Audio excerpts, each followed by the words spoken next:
Hello, good morning, good afternoon, good evening. I don't know where you're tuning in from, what time you're watching this. If you're watching this live or on replay, either one is perfectly good. What we're going to be covering is going to be a brief, very, let's say, jam-packed mini workshop on the kettlebell deadlift. And one of the reasons that I like the kettlebell deadlift so much is because, we spend a lot of time in the kettlebell world in particular on ballistic hinging movements. And I'm a huge fan of those. I mean, swings, cleans, high pulls, snatches, all of these things are things that you can do with the kettlebell that you cannot do with any other implement, or at least not anywhere nearly as well. But one of the issues with the ballistic drills is that I have discovered with a lot of the people that I've coached, consulted with, answered questions from, and stuff like that, is stuff like, I can't feel my glutes, I'm feeling it too much in my low back, this is bothering me, I feel it in my knees, this, that, and the other thing. And when that sort of a thing happens, you have to take a few steps back because generally speaking, the issue is deeper than just their technique. And I can give you a good example of this.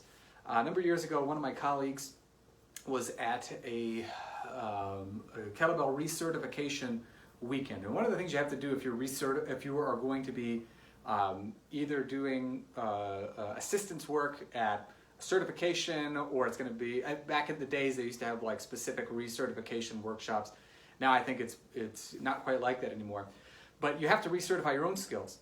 And this gal who was already, I think she was a level 2 kettlebell instructor even, Brett Jones, who's the chief instructor of Strong First now, took a look at her swing and was like, okay, we need to take a look back even further. So he looked at her deadlift, and in spite of the fact that she was a level 2, she had all sorts of things she had to fix about her kettlebell deadlift, things that later on are going to have an impact on your swing, clean, high pull, snatch, that sort of a thing. So if you have any ambitions to do well with these movements, whether it's a heavy clean and press, doing 100 snatches in 5 minutes or things like that, you owe it to yourself to get good at the fundamentals that build the fundamentals. And there's nothing more fundamental than the kettlebell deadlift. So what we're going to be doing in particular is looking at just a couple of common mistakes that people make. And we're going to start by going all the way back to the beginning, and we're going to take a look at how to do this stuff without any weight whatsoever. Now, one of the things, if you've ever attended one of the certification weekends, you probably got quite familiar with how to use a dowel. Now, there are a couple ways that you'll normally see these used. I'm going to show you the way that you'll normally see it and then the way that I kind of prefer it a little bit. And it's this. So what we're going to do first is we're going to make the assumption that maybe you're making a mistake here in your spine. What we need is we need to make sure that we're maintaining the natural curves of your spine, because we're going to use your hips as the engine, as it were, and your spine as the transmission. Now, that doesn't mean that there's no movement of any of the muscles in your back, and I'm going to explain what I mean by that in just a second. But first things first, what we want to do is we want to make sure that your hips are moving the way that they're supposed to before we even touch the kettlebell. So we're going to come to this in just a second. But as a very quick crash course, and this will probably work better for people who are maybe in their 40s or 50s. I find this doesn't actually work well for young people because most of them have been very sedentary since they were youths. But you got to find a good hip hinge, and for that, I always tell people to imagine they're going to do kind of like a long jump. So for instance, throw your hips back, and naturally, your head stays forward. You're not trying to get as low to the ground as possible. You're trying to load these muscles to stretch so that when you jump, you go as far forward as you can. So that would be the first one. You just naturally end up in this position. This is basically what you want for the deadlift. The reason this is important is because your jumping abilities are one of the best ways to take a look at your overall athleticism. If you can jump pretty far, you're probably pretty athletic. Thankfully, kettlebells can help to build that quite a bit. Again, swing is a very good option, but you want to make sure that you can do it slowly before you try to do it quickly. So that's number one, is this movement here. Now, another thing that I'll often tell people is I want you to imagine your pockets they reach all the way down your leg. So it's not just reach in like this, but you're going to try to reach all the way down like so, and you want to make sure that your hands maintain contact with your shins. So, and your wrists aren't doing much bending. Because one of the things that will happen is people will do this, and your hands come off your shins. So this tactile feedback automatically tells you how to more or less stay in the proper position, okay? Just like so.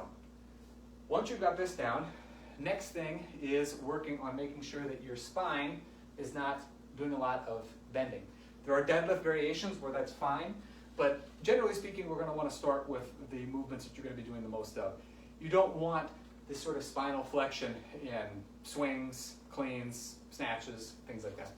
So generally what you're gonna be shown is you're gonna hold a dowel up against your head, just like so. Head, mid-back, and then in your tailbone, okay? So what your swings are gonna look like then, or what your deadlifts would look like is this. If you're doing this, you're bending the low back, you're losing contact here. If you're doing this, you're pushing your head down too far. This is a very good way to start making some improvements on your overall hinge position. But what I like to do instead is I don't worry so much about the contact on the back of the head, because I want people to look forward. This is it's a little bit disorienting if you're looking down. So for instance, if you're here and you've got contact on the mid-back and the lower back, those are the most important ones. It's okay to extend your neck, despite what all of the people on social media are going to tell you. It's perfectly fine to do that. So instead, you're here.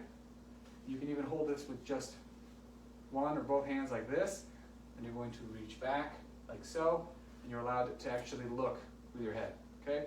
So, like so. Doing this is going to help you learn how to actually use your head when you're swinging and still maintain contact between these two crucial points right here, all right? Once you've gotten this out of the way, the rest becomes much more, much easier to apply. So, first things first, I want to take a look at just a couple of nuances to make a really good kettlebell deadlift. Most people don't really spend a lot of time thinking about the technique. So, what I want you to focus on is, when you're doing it, number one, you want the kettlebell to be somewhere between your shoelaces. Generally, this is not a very good place to pick it up. You can go as far back as this. This is very good for really getting a good deep hinge and a lot of stretch on the glutes and the hamstrings, all right? But generally speaking, as long as it's right between your feet, you're gonna be good to go. Now, from here, it's very straightforward. If you've got everything else up to this point, this part will be very easy. So, you're going to reach down. Again, you can do your jump prep if you like. And notice that there is a bend in my knees, so my knees aren't perfectly straight. They're also not jutting forward, all right? They bend as my hips go back. And then from here, stand up, and voila. The important part is you don't want to start getting lazy and then kind of leaning forward like this and letting this happen. It's going to put a lot more pressure than necessary on the low back. It's not loading up your hips or hamstrings nearly enough, so you want to make sure that you almost push it back a little bit on the way up. So again, you're not getting lazy, letting it escape out in front of you, but you're almost pushing the bell back toward your heels as you do this. Just like so. Breathe in at the bottom, out at the top, just like so, okay? So mistake number one to fix, especially when you're doing this for a lot of reps, is you want to avoid letting the kettlebell kind of pull you forward or go too much further ahead of your feet. Keep it between the shoelaces. Now another one, I don't think I've ever heard anybody else talk about this, but because we talk a little bit about the upper back position, but nobody really talks about what your shoulder blades ought to do when you're lifting the weight. They don't have to do a ton, but usually what ends up happening, especially if you're somebody who works in an office or you sit a lot, this is just a more natural position for you. So you're going to end up reaching more than you really should.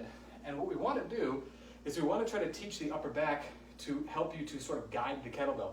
Because when you start working on stuff like particularly cleans and high pulls and snatches, your upper back plays a huge role. So what I like to have people do is what I call the scapular deadlift.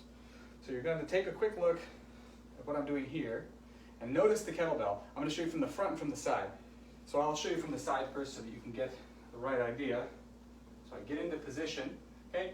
I'm more than where I need to be right now, but can make sure that I can actually move the shoulder blades like so, and then the kettlebell will move very slightly. And I'll explain why I like to do that in a moment. If I get into position here, pull the shoulder blades back, you notice the kettlebell comes off the ground a little bit. I'm not trying to get the kettlebell as high as possible. This isn't like a quasi row. The idea is that this is helping you to get more muscle in the back engaged so that you're spreading the load more. So particularly if you're going to be doing a lot of reps of this, number one, this is going to make this quite a bit easier.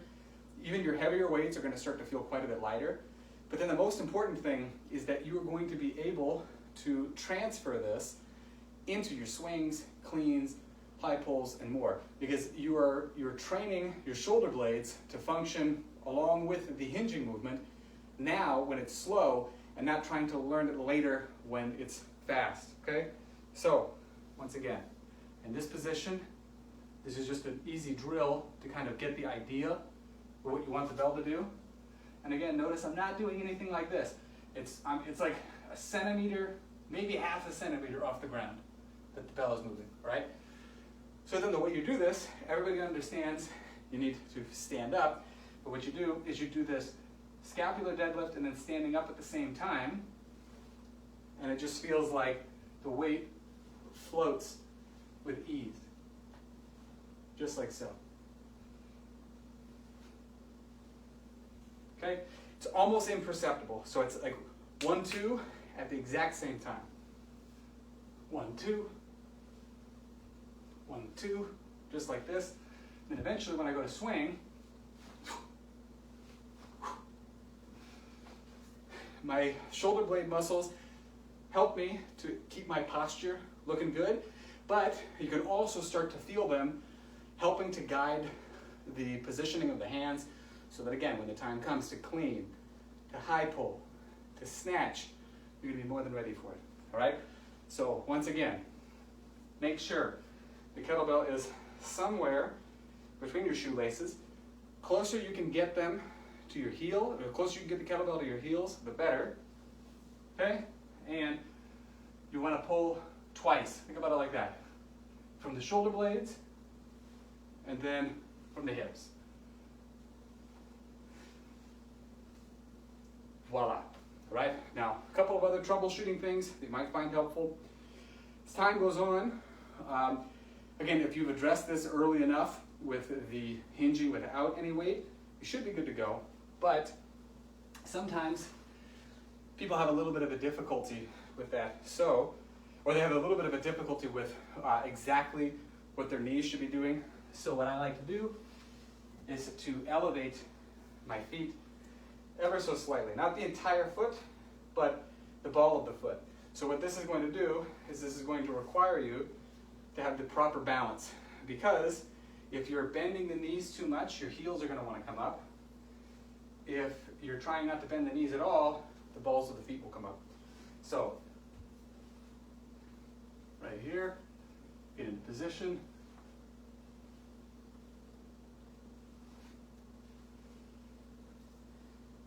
Just like that, okay? Final thing that I will point out is, let's say you just can't help but bring your knees forward no matter what you do, or you do this drill and you just don't have the requisite flexibility, particularly in the hamstrings and in the glutes. So what I would do, find a couple of books that you're not reading, elevate the kettlebell, and work on making sure that you've really got the hinge down properly, so that in time, it's going to be much easier for you to remove the extra height, like so, and then eventually get to the point where you can do it from the floor. But the most important thing right from the beginning is you want to drill the proper hip hinge. The hinge will change based on how big the kettlebell is, because the bigger it is, typically the higher the handle is going to be. It's going to depend also on if you're deadlifting 1 or 2 kettlebells, but you want at least some sort of a standard. And for the day of the deadlift program in particular, make sure you're using a light to moderate bell, at least to begin with. As time goes on, you can go a little heavier, but You want to make sure you're drilling the proper movement pattern of the hips, first and foremost, so that by the time the end of the program arrives, you'll get a piece of cake to take all of that extra strength that you've built up and turn it into something really cool with your swings, snatches, and more. Enjoy, have fun, and happy training.